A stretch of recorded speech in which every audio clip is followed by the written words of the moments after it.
எங்களுடைய சுமந்திரனுடைய கசின் அல்லது மச்சான் என்று சொல்வார்கள். டக்ளஸோடு சேர்ந்து ஒரு துணை ஆயுத குழுவாக இருந்தவராம் என்று தேசிய தலைவர் பிரபாகரனுக்கு இன்றைக்கு ஒரு சில விடயங்கள் கதைக்கப்பட்டது. நான் சிங்கள மக்களுக்கு அதை சொல்லணும். மாமல் ராஜபக்சனாவே ಯಾಗೆ ತಾತಾಗೆ ನಮ ಕಿವ್ವಾಮ ಒಗೊಳ ಕೊಡಕಾಟ ಚೂಯನವಾಗಿ ನಮ್ಮ ದನ್ನುವ ಇತರ ಕಿವ್ವಾನೆ ಬೇದಲಿಮ ஓலாக கட்டியங்க இல்ல சப்பாத்து தேக்க கலவர கியானே செல்வம் அடைக்கலநாதன் அவர்கள் கொந்தளித்து கொண்டிருந்தவர். அவருடைய தலையில அதையும் சேர்த்து விடப்போவதாண்டு அவருக்கு ஏற்கனவே கணக்கு பிரச்சனைகள் இருக்கு. இந்த வருஷம் நீங்கள் 6 ட்ரோலர் மட்டும் பிடிச்சிருக்கிறீர்கள்.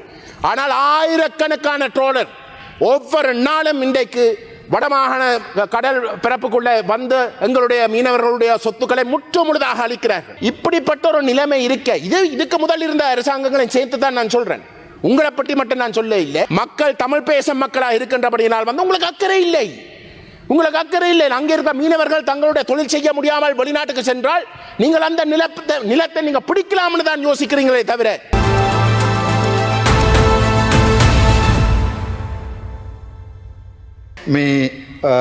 வச்சன දෙකක් දෙමළෙන් කියන්නම්. අර අපේ எங்களுடைய கிளிநொச்சியில் எங்களுடைய பாராளுமன்ற உறுப்பினர் சிறியனுடைய மிகப்பெரிய இன்னொரு ஊழல் ஒன்று பிடிபட்டு இருக்கிறது. என்னென்றால் கிளிநொச்சியில் கண்டாவள பிரதேசத்தில் மணல் தாராளமாக கடத்தப்படுகிறது. அதுக்கு காரணம் எங்களுடைய சிறிதனுடைய அடியாட்கள் என்று சொல்லி பாராளுமன்றத்தில் முறைப்பாடுகள் முன்வைக்கப்பட்டு பாராளுமன்றத்திலே ஒருபடியும் கதைக்கப்படுகிறது. ரெண்டாவது கோப்பா கமிட்டியிலே கிளிநொச்சி விவசாய சமநிலையில் நடந்த ஊழல்கள் முழுக்க கோப்பா கமிட்டியிலே அங்கே அரச காணிகள் மற்றது வெனையிலாக காணிகள் எடுக்கப்பட்டு அவை ஆராயப்பட்டு அடையாளப்படுத்தப்பட்டிருக்கிறது. இதை ரெண்டாவதாக சொல்லணும் தமிழரசு கட்சியினுடைய அரசியல். அதை இன்னொன்று சொல்ல விரும்புகிறேன். இன்றைக்கு ஒரு டாக்குமெண்ட் அனுப்பப்பட்டிருக்கிறது எனக்கு வெளிநாட்டில் இருந்து. அது என்னென்றால் டிபிஎஸ் ஜெயராஜ் என்று சொல்லப்படுகிறவர் எங்களுடைய சுமந்திரனுடைய கசின் அல்லது மச்சான் என்று சொல்வார்கள். அவர்தான் சந்திரிகா குமாரதுங்க பண்டாரநாயக காலத்தில் இருந்து அதன் பிறகு டக்ளஸோடு சேர்ந்து ஒரு துணை ஆயுத குழுவாக இருந்தவராம் என்று டாக்குமெண்ட்ஸோடு எனக்கு அனுப்பப்பட்டிருக்கிறது. அதை நான் வாசித்து கொண்டிருக்கிறேன் அந்த டாக்குமெண்ட்ஸை. ஆகவே இப்படியானவர்கள் தான் எங்களுடைய தமிழீழ மண்ணை நாசமாகிக் கொண்டிருக்கிறார்கள். தமிழீழம் என்று சொல்லுகின்ற போது தேசிய தலைவர் பிரபாகரனுக்கு இன்றைக்கு ஒரு சில விடயங்கள் கதைக்கப்பட்டது. நான் சிங்கள மக்களுக்கு அதை சொல்லணும். நான் சிங்களத்தில் கதைக்கிறேன். என்னென்றால் මම දැක්ක අපේ මේ පාර්ලිමේන්තු මන්ත්‍රීලා කීප දෙනෙක් කතා කරා අපේ ප්‍රභාකරන් නායකතුමාට මේගොල්ලෝ මේ ගෙවල් හදලා දෙනවා කියලා. අර්ජුනා මන්ත්‍රීතුමා පොයින්ට් ඔෆ් ඕඩර් විනාඩිය තියෙනවා. හරියට විනාඩිය බලාගන්න අපේ ආදර සහෝදරනි මට කිව්වා මේ කවුද නාමල් රාජපක්ෂ නම කිව්වාම මට චූඤ්ඤනවා කියලා. හැබැයි මම දන්නවා නාමල් රාජපක්ෂනාවේ එයාගේ තාත්තාගේ නම කිව්වම ඔයගොල්ලෝ ගොඩක් අයට චූ යනවා කියලා මම දන්නවා. හරිද? ගිහිල්ලා සෙරුපු දෙකක් ගලවලා. ඉන්න 1 minute ඉවර කරන්න 1 minute බලාගන්න හරියට. එතන කිව්වනේ පැහැදිලිම ඔයාලගේ කට්ටිය ගිහිල්ලා සපාතු දෙකක් ගලවලා ගියා නේද? ලැජ්ජ නැද්ද? අයි ආපිසෝ ගෑ ගන්නනේ. සපාතු දෙකක් ගලවලා ගියා නේද? අපි මුරුසනේ මන්ත්‍රීතුමනි අද අවුරුදු 25ක් ගුරුවෘත්තියෙන් බැහැර වෙලා වීදි සටන් කරපු මහින්ද ජයසිංහ නියෝජ්‍ය ඇමතිතුමා කටෙන්ද දන්නේ කතා කරා. එයාලා චෝදනා කරා රාජපක්ෂවරුන්ට.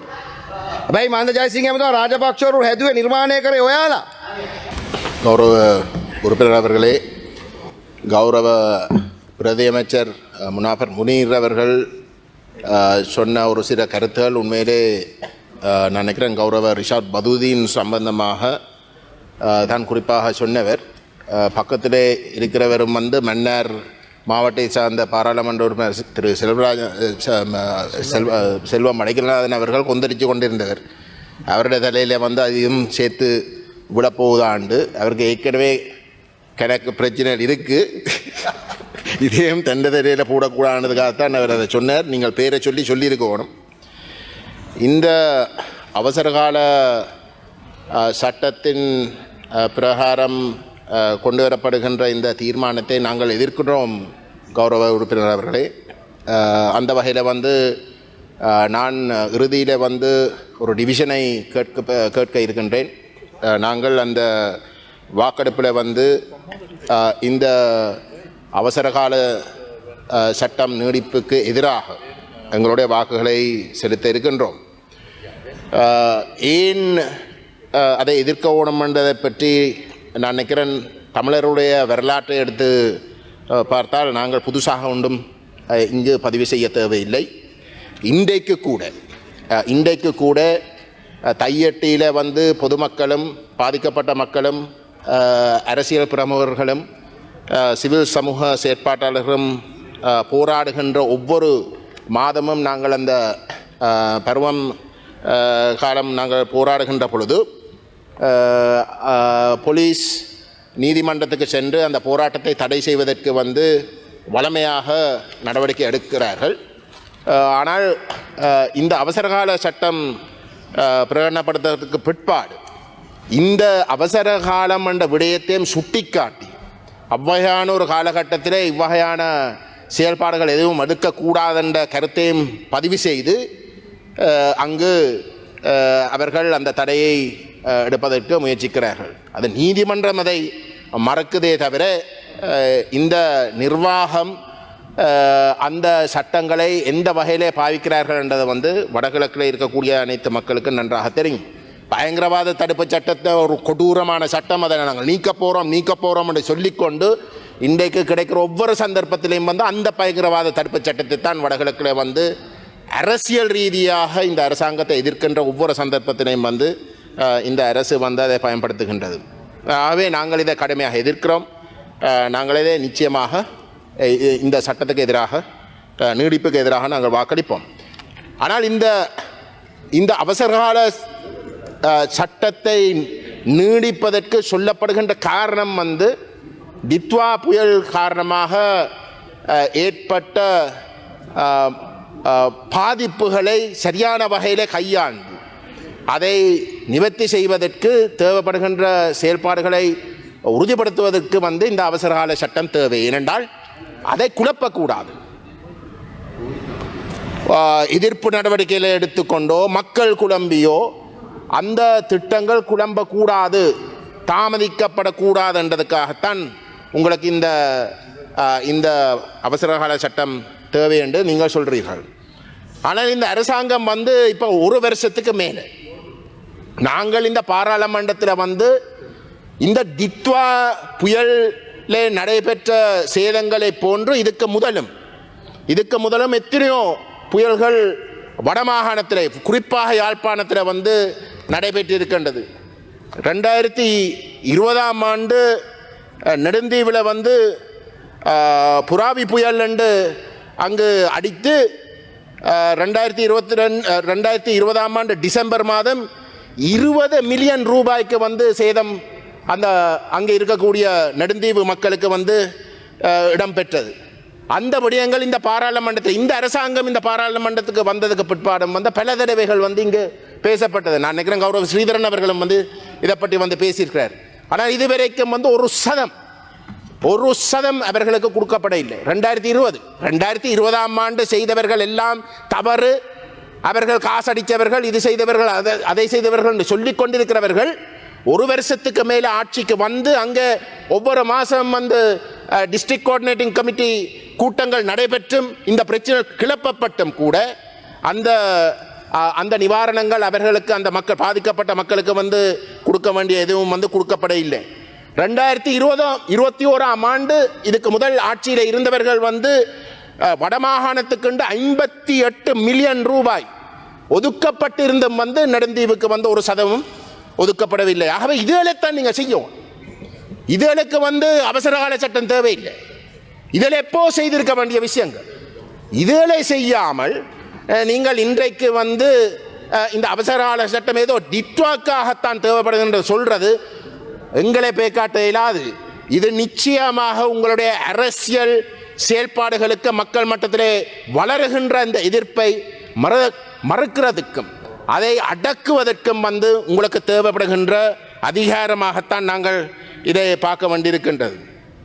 இந்திய மீனவர்களுடைய ட்ரோலர்ஸ் இங்கு வந்து எங்களுடைய மீனவர்களுடைய சொத்துக்களை அளிக்கிற பிரச்சனைகளை வந்து ஒவ்வொரு மாதமும் நான் நினைக்கிறேன் இந்த பாராளுமன்றத்தில் வந்து குறிப்பாக வடமாகாணத்தை சார்ந்த பாராளுமன்ற உறுப்பினர்கள் அந்தந்த நேரம் வந்து எழுப்பியிருக்கிறார்கள். நான் குறிப்பாக வரவு செலவு திட்டம் எழுப்பப்படுகின்ற ஒவ்வொரு முறையும் வந்து நான் இந்த விஷயத்தை வந்து கிளப்பியிருக்கின்றேன். ஆனால் இதுவரைக்கும் வந்து இந்த அரசாங்கம் ஆக்கப்பூர்வமாக ஆட்சிக்கு வந்து 1.5 வருஷம் கிட்ட ஆக போகின்ற இடத்திலேயும் கூட எந்த விதமான ஆக்கப்பூர்வமான நடவடிக்கையும் எடுக்காமல் தான் இருக்கிறார்கள். 2025ஆம் ஆண்டு வெறுமனே 16 ட்ரோலர் மட்டும்தான் நீங்கள் பிடிச்சிருக்கிறீர்கள். 2026ஆம் ஆண்டு இந்த வருஷம் வந்து நீங்கள் 6 ட்ரோலர் மட்டும் பிடிச்சிருக்கிறீர்கள். ஆனால் ஆயிரக்கணக்கான ட்ரோலர் ஒவ்வொரு நாளும் இன்றைக்கு வடமாகாண கடல் பிறப்புக்குள்ளே வந்து எங்களுடைய மீனவர்களுடைய சொத்துக்களை முற்றுமுழுதாக அளிக்கிறார்கள். இதுக்கு முதலில் இருந்த ஆட்சியாளர்கள் வந்து இதே மாதிரி தான் செயற்பட்டார்கள். 2013ஆம் ஆண்டில் இருந்து 500 இந்தியன் ட்ரோலர்ஸ் பிடிபட்டிருக்கின்றது. அந்த 500 ட்ரோலர்ஸில் வந்து 319 ட்ரோலர்ஸ் விடுவிக்கப்பட்டிருக்கின்றது. எந்த விதமான பிரச்சனையும் இல்லாமல் விடுவிக்கப்பட்டிருக்கின்றது. 115 ட்ரோலர்ஸ் இன்றைக்கு கூட அரசு கட்டுப்பாட்டில் இருக்கின்றன. அதுக்கு அந்த 115 ட்ரோலர்ஸில் வந்து 30 வழக்குகள் மட்டும்தான் இன்றைக்கு நீதிமன்றங்களில் வந்து தாக்கல் செய்யப்பட்டிருக்கின்றன. 2871 மீனவர்கள், இந்திய மீனவர்கள் வந்து பிடித்தவே கடற்படைகள் 2779 பேர்கள் விடுவிக்கப்பட்டிருக்கிறார்கள். எந்த விதமான நடவடிக்கை எடுக்காமல் விடுவிக்கப்பட்டிருக்கிறார்கள். 92 பேர், அந்த 30 வழக்கு என்று சொல்றேனே, 92 பேர் மட்டும்தான் அந்த வழக்குகளில் வந்து சம்பந்தப்பட்டிருக்கிறார்கள். ஆகவே இப்படிப்பட்ட ஒரு நிலைமை இருக்க, இதுக்கு முதல் இருந்த அரசாங்கங்களை சேர்த்து தான் நான் சொல்றேன், உங்களை பற்றி மட்டும் நான் சொல்ல இல்லை. ஆனால் நீங்கள் சாதாரண மக்களுடைய நீங்கள் ஏன் இப்படி நடந்து கொள்றீர்கள் என்றதை பற்றி வந்து நான் கேள்வி எழுப்புறேன். நீங்கள் இந்த பிரச்சனையை கிளப்பின ராஜதந்திரம் இந்தியாவை பகைக்க கூடாது என்று நாம் சொல்றீர்கள். ஆனால் தெற்கில் நடந்திருந்தால் நீங்கள் பார்த்து கொண்டிருப்பீர்களா? இதே மாதிரியான ஒரு பிரச்சனை தெற்கில் நடைபெற்றிருந்தால் நீங்கள் பார்த்து கொண்டிருப்பீர்களா? இல்லை. உங்களுக்கு வடமாகாணத்திலேயோ கிழக்கு மாகாணத்திலோ இருக்கக்கூடிய மிகப்பெரிய பெரும்பான்மையான மக்கள் தமிழ் பேசும் மக்களாக இருக்கின்றபடியினால் வந்து உங்களுக்கு அக்கறை இல்லை. அங்கே இருக்க மீனவர்கள் தங்களுடைய தொழில் செய்ய முடியாமல் வெளிநாட்டுக்கு சென்றால் நீங்கள் அந்த நிலத்தை நீங்க பிடிக்கலாம்னு தான் யோசிக்கிறீங்களே தவிர, அந்த மக்கள் அவர்களுடைய வாழ்வாதாரத்தை வந்து பாதுகாக்கிறதுக்கு வந்து நீங்கள் இதுவரைக்கும் எந்த விதமான நடவடிக்கை எடுக்க தயாரில்லை. ஒரு நஷ்டஈடு சரி, உங்களுக்கு இந்த கப்பல்களை பிடிக்க இல்லாட்டி வந்து அதால பாதிக்கப்படுகின்ற மக்களுக்கு வந்து நஷ்டஈடு கட்டுறதுக்கு தயாரா? அதுகள் ஒன்றுமே நீங்கள் செய்ய தயாரில்லை. ஆகவே உங்களுக்கும் இதுக்கு முதல் இருந்தவர்களுக்கும் இடையிலே எந்த விதமான வேறுபாடும் இல்லை. கடைசியாக நான் ஒரே ஒரு விடயத்தை சொல்ல விரும்புகின்றேன். திருகோணமலையிலே கடந்த